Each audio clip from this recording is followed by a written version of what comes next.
Hello Bookish friends, welcome to my June wrap-up part 2. In this video, I will talk about the 5 works that I finished in the second half of June, as well as one book that I DNF'd. Like I did in my previous wrap-ups, I will insert the clips that I recorded very soon after I finish those works.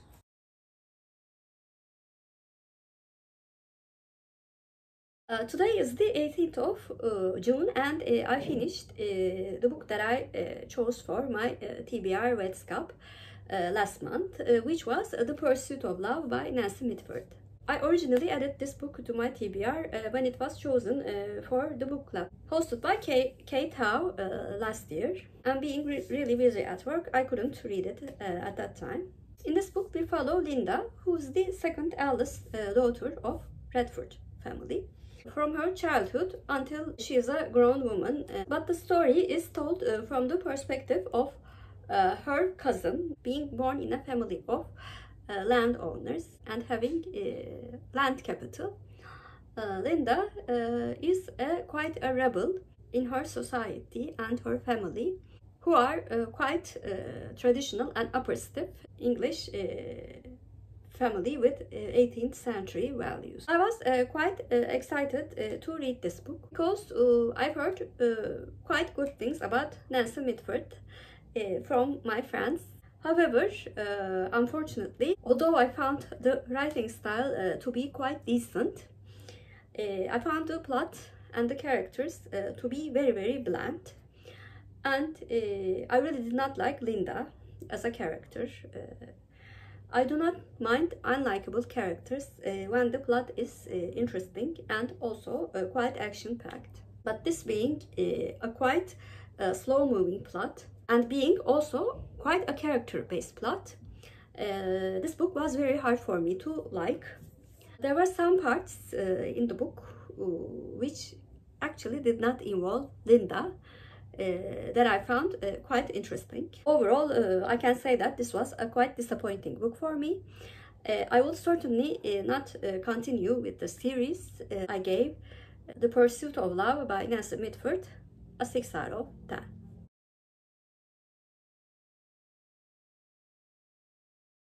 Today is the 22nd of June and I finished the book that I was reading for Books of Alfred Hitchcock project, which was Marnie by Winston Graham. In this book, we follow Marnie, who is a con artist, and she creates false identities and poses as secretaries or some office worker in sales management offices, then steals their money, disappears, and assumes a new identity and goes through the same things again and again. However, in the last role that she was posing as, she befriends some workers and also forms attachment with the young bosses of the company.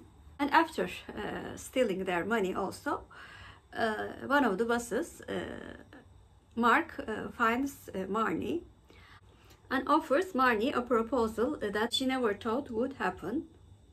He says that he will pay back all of the stolen money and not take Marnie to the police, with only one condition: if Marnie agrees to marry him. I really liked the plot of this book. It was a good psychological thriller, and the fact that it was only told from Marnie's point of view made it much more mysterious, especially about Mark's motive. Additionally, it was quite interesting to be in the mind of a con artist and quite unheartless woman. I found the writing style of Winston Graham very good, and I will try his Poldark series. Anyway, the only thing that slightly bothered me about this book was some of the repetitions in the middle part of the book. Other than that, I thought it was a quite good light thriller book, and I gave Marnie by Winston Graham an 8 out of 10.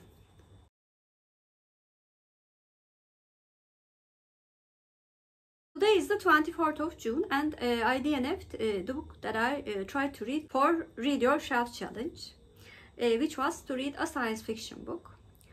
The book that I chose was Kassandra Damgası by Cengiz Aymatov. In this book, a scientist observing humanity from space discovered that some of the unborn child, the genins, do find out that they would not be good people and try to warn their mother by leaving a birthmark on the mother.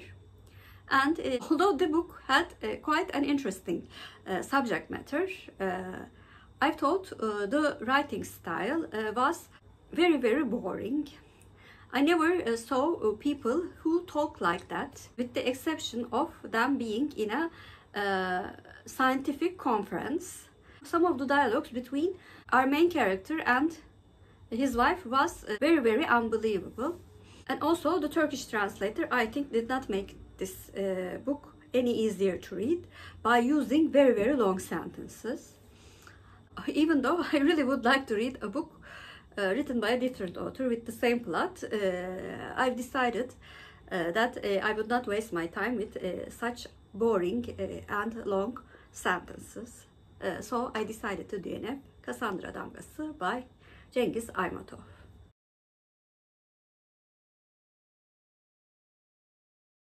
Today is the 26th of June, and I finished the book that I was bud reading with Laurie at Books, Ink and Paper. We have previously bud read a T.J. Klune book together earlier this year, and decided to bud read In the Lives of Puppets by the same author. This book is a loose retelling of Pinocchio and takes place in a fictional dystopian future. In a very little house built into branches of a tree, three robots, one an inventor and a creator, Giovanni, a nurse Ratchet, a pleasant but sadistic nurse machine, and a small vacuum called Rambo, live with a teenager human boy, Victor Lawson. Victor considers Giovanni his dad. Victor, who's also an inventor and a very good mechanic like his father, finds an android labeled Hap, and he tries to fix this android whom he feels a connection with. It looks like Giovanni and Hap have a shared history. A couple of days after the arrival of Hap, disastrous events happen which leads to the separation of Victor with his father. I love the previous two books that I read from T.J. Klune, and I also really loved the writing style of this book as well. Also, I found the general plot of the book very clever and quite contemporary, considering the rise of artificial intelligence in our lives.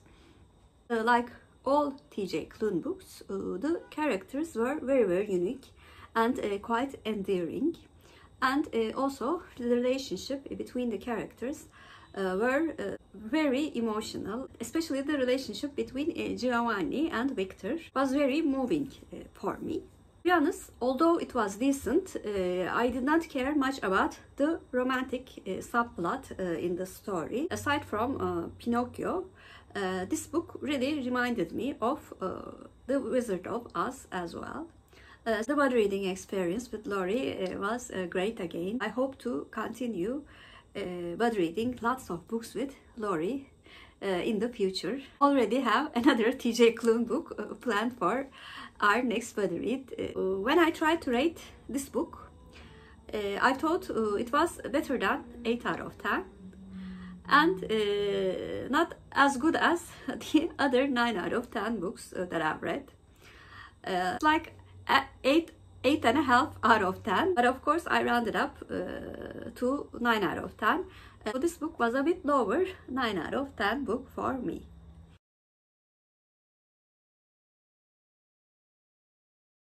Today is the 28th of June, and I finished one short story yesterday evening and one book today. The short story that I finished yesterday evening was called The Story of the Lost Special by Arthur Conan Doyle. I read this book in memory of Alice and the Giant Bookshelf when Alice's husband shared the very sad news that she had passed away yesterday evening. I thought I needed something to celebrate her life and her love for mysteries. She was quite a fan of Sherlock Holmes and the writings of Sir Arthur Conan Doyle. I decided to read a short story that I haven't read from this author. And in this short story, a train with a special route mysteriously disappears, and they cannot find what happened to this train for many years. But after 8 years, a French rogue confesses how it was possible to make a train completely disappear. I actually read this short story with tears in my eyes, but if I have to evaluate objectively, I quite liked how the mystery was solved. And I also really enjoyed the references to the character of Sherlock Holmes. The author had taken a temporary break from writing his most famous detective. I thought that Alice would really love that connection and how the author cleverly inserted that detail into the short story. Overall, I gave the short story, the story of The Lost Special by Arthur Conan Doyle, a 7 out of 10. And the book that I finished today was the audiobook that I was listening, which was also the book club pick for my real life book club. Biz by Yevgeny Zamyatin. This book was translated to English as Us, which means biz in Turkish. This book, written in 1923, was banned in the home country, Russia, for many years. After reading the story, I really can understand why. It is also stated that both 1984 and Brave New World has been heavily influenced by this earlier dystopian classic.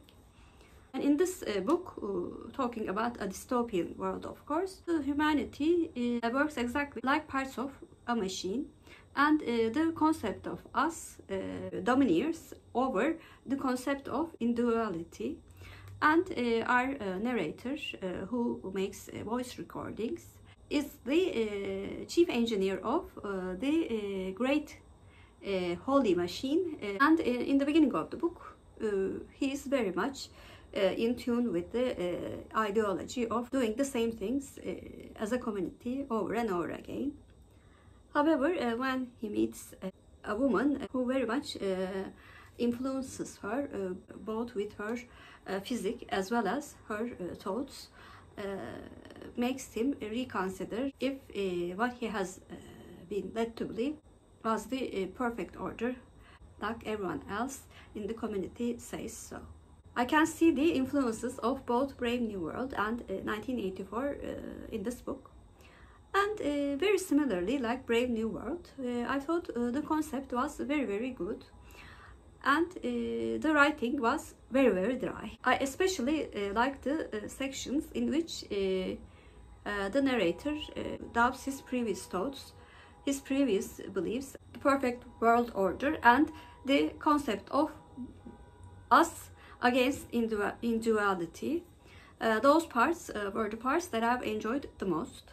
However, like I said previously, I thought the writing was very much like a non-fiction writing style.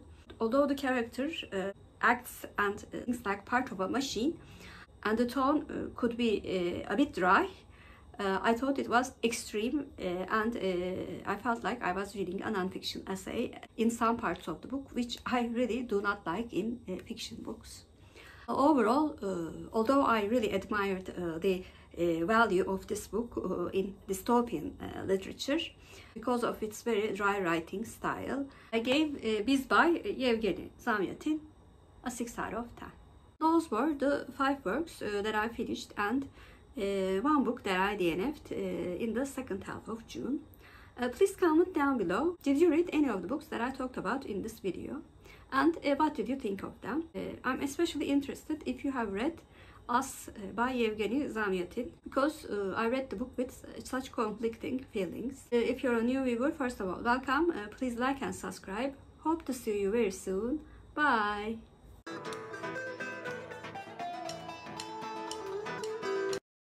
for Turkish word of the day, I'm going to choose special. Special means özel in Turkish, and özel is our Turkish word of the day. Have a good day.